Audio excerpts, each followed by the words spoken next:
The sun poured warmly through the tall windows of the grand suburban home, filling every corner with daylight. Yet inside, the atmosphere was anything but peaceful. On the polished wooden floor, near a shining brass basin of water, an elderly woman named Margaret knelt uncomfortably, her frail hands trembling as she tried to wash the delicate feet of her son's fiancée. Every muscle in her arms ached, every joint reminded her of her age, but still she pressed on. Across from her, seated lazily on a velvet sofa, was Clara, the young fiancée of Margaret's only son. Clara leaned back with a glass of sparkling juice in hand, her head tilted with an air of entitlement, as though this humiliating scene were perfectly natural. My arms are tired," Margaret whispered desperately, her voice cracking with exhaustion. But Clara only smirked, stretching her legs further into the basin, as if enjoying the sight of her future mother-in-law on the floor beneath her. Before we move further, dear viewers, if you believe that no one deserves to be treated with cruelty and that kindness always wins in the end, then please like, comment, share, and subscribe to Kindness Corner. Your support helps spread hope and compassion through stories like this one. Margaret had never imagined her life would come to this point. She was the widow of a simple man, who had left her nothing but memories and an old home. Her son, Adrian, had grown up bright and ambitious, eventually becoming the heir to a large business empire after his late father's best friend, a wealthy millionaire named Mr. Howard, took him under his wing. But with success came distance. Adrian worked endlessly, rarely noticing what was happening at home, especially the way Clara was slowly gaining control over him.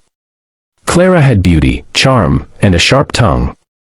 Around Adrian, she was sweetness itself. But when his back was turned, she treated Margaret like a servant, demanding tasks that her frail body could barely handle. That afternoon, Clara had returned from shopping with expensive shoes and insisted that Margaret prepare warm water to soak her feet.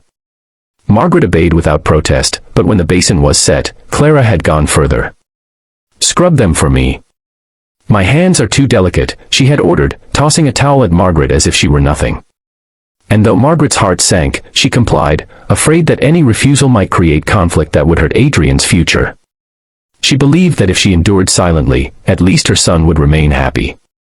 But as the minutes dragged on, Margaret's weak arms trembled violently. She whispered her plea again, "My arms are tired," hoping Clara might show a shred of mercy. Instead, Clara rolled her eyes and reached for a bunch of grapes on the side table, popping one into her mouth with a grin. "If you're tired, then you should try harder," she said casually, as if speaking to a maid. The cruelty in her voice pierced Margaret's soul. Tears welled in her eyes, but she bowed her head and continued.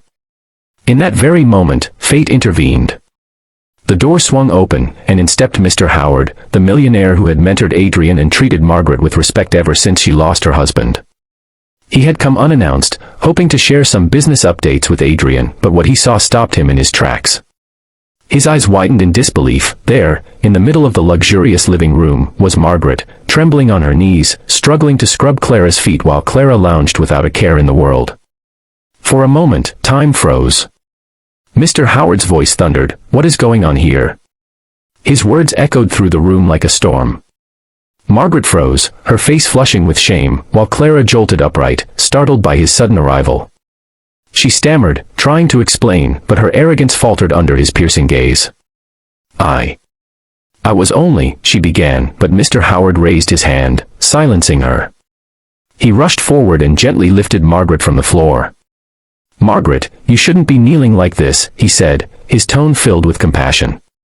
"You are not a servant. You are a mother. A woman who has given her life to raise her son with dignity." Tears spilled down Margaret's cheeks as she tried to speak, but her voice broke. For so long she had hidden her suffering, and now someone had finally seen it. Clara, realizing her mask was slipping, tried to regain control. She wanted to help. "I never forced her," she said defensively. But Mr. Howard's eyes narrowed. "Enough," he said coldly. "I know what I saw. And I know what kind of woman would allow the mother of her fiancé to suffer like this." The commotion drew Adrian into the room. He had just returned from the office and was stunned to see the scene before him, his mother trembling in Mr. Howard's arms, Clara looking guilty, and the basin of water still on the floor. "Mother, what's happening?" Adrian asked, his voice shaking. Margaret looked away, unable to confess the truth, but Mr. Howard stepped in. Your fiancé has been mistreating your mother while you've been away. I witnessed it with my own eyes. Adrian turned to Clara, disbelief etched across his face. Is this true? Clara's lips quivered, but her silence was answer enough. The weight of reality crashed down on Adrian. All those times he had dismissed his mother's weariness, all those moments he had chosen to believe Clara's charm, it all became painfully clear. Adrian fell to his knees beside his mother. Forgive me, mother, he whispered. I should have seen this. I should have protected you. Margaret placed a trembling hand on his shoulder, her heart torn between love and sorrow. You are my son. That is all that matters, she said softly.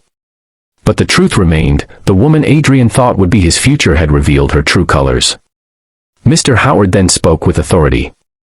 Adrian, listen to me. Wealth and success mean nothing if the person you share your life with cannot honor your family. You must decide carefully, not just for yourself, but for the dignity of the woman who gave you life. His words struck deep into Adrian's soul. Clara, sensing her grip slipping, tried one last time. Adrian, don't listen. She's just jealous of us, but Adrian raised his hand sharply. Enough. I see now who you truly are. I will not allow my mother to live in humiliation. Clara's face twisted with fury, but there was no saving her lies. She stormed out, slamming the door behind her, leaving behind the echoes of her selfishness. For the first time in months, Margaret felt the weight lift from her shoulders. She collapsed into the sofa, tears of relief streaming down her face.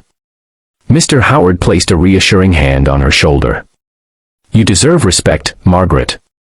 And from this day on, you shall have it. Adrian, still kneeling, promised, I will make it right.